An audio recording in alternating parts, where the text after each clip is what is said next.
the constant fight against condensation, I've got a Poundland fan and the battery bank. The battery bank charges while I drive. When I wake up in the morning, crack of dawn, I'm up with the birds. I'm up at 5 or 6, depending on how I feel. And I'll click that on and get a head start of clearing the condensation that inevitably builds in the cab. If you ever get condensation, you've got to dry that shit up. Dry it up, get rid of it, bag it up, get it out of the van as much as you can, keep that moisture down, and then I've got to finish off with this, but I will dry it. I will dry the windscreen. Over there I've got a fancy moisture trap. I used to have the ones with the crystals, which is kind of nasty, kind of caustic, can sting your fingers. I'm probably not going to get a month out of that like it suggests you will. I'm already well on my way to the line where you replace the cartridge. Right, I'm going to dry the cab, and then I've got errands to do.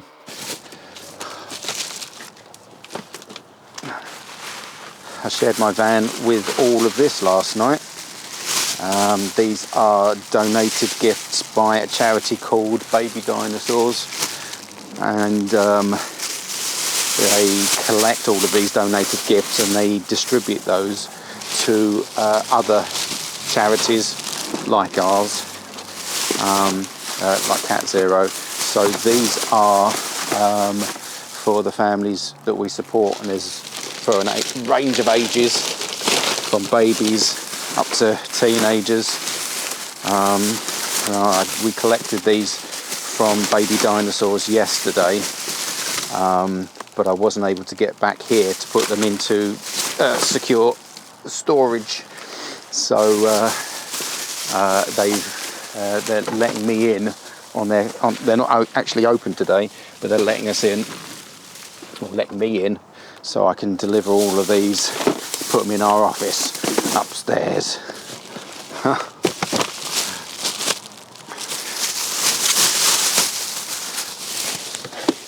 I might keep that one for myself. Pop Hop Pony. Some great stuff here. There'll be some very happy children.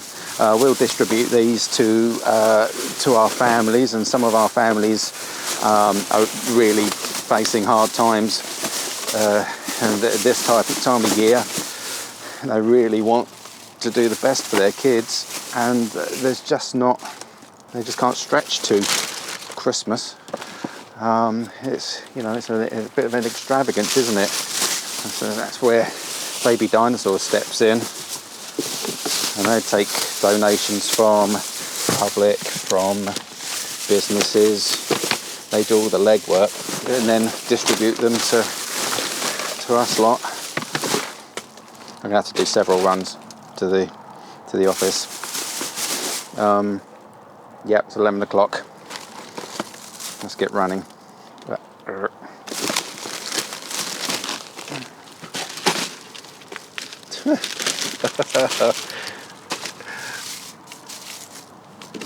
Wow.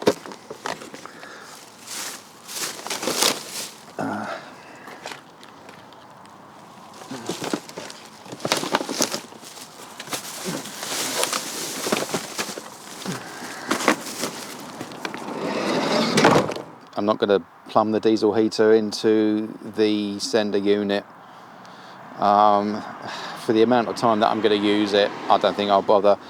And I don't think I'm going to be running it for very long anyway, because it can get pretty hot in the back of the van anyway, even with the warmth of tea lights.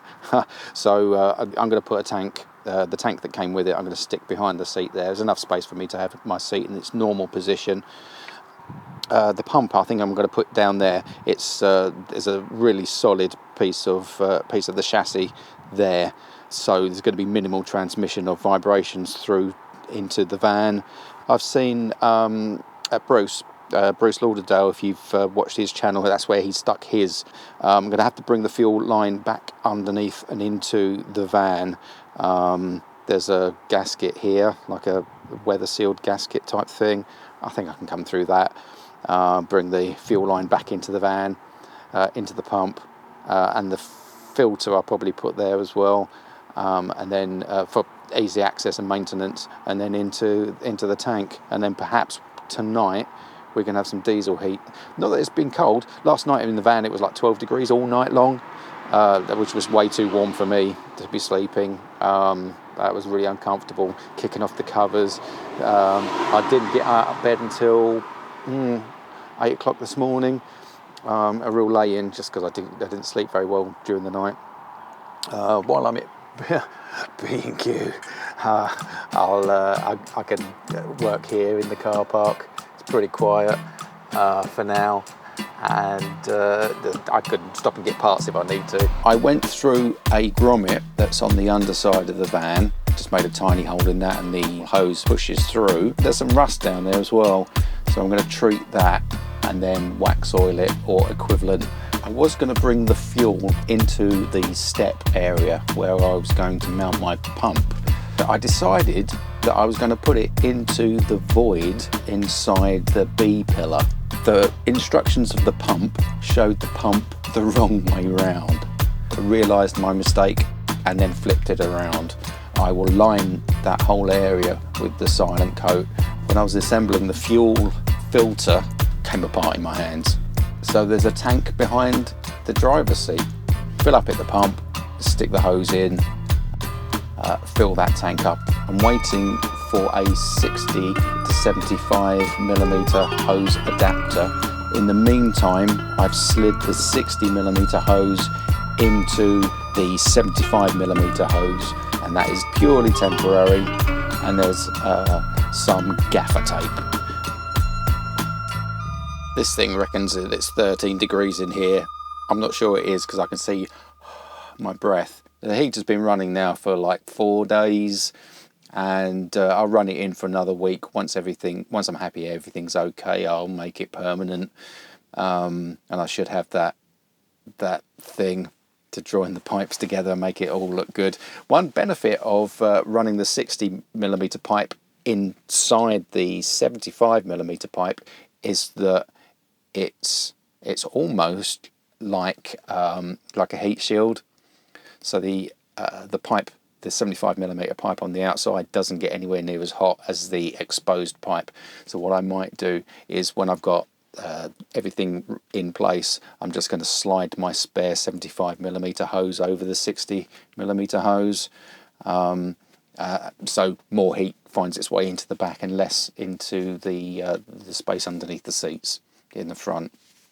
Maybe might work. I've got the day off today. I'm going to do some last minute Christmas shopping. I'm much less bar humbug. It probably helps that we've had the office decorated. Our little office at the Freedom Centre has got some decorations up and a tiny little tree, but it helps, doesn't it? Oh, I got this from a charity stall. It's got a battery compartment in the bottom. There are, I can't actually get it open to find out what batteries they are. So we'll find out whether this makes some horrifying, terrifying sound, or whether it's a nice Christmas delight. We'll find out. Anyway, catch you next time.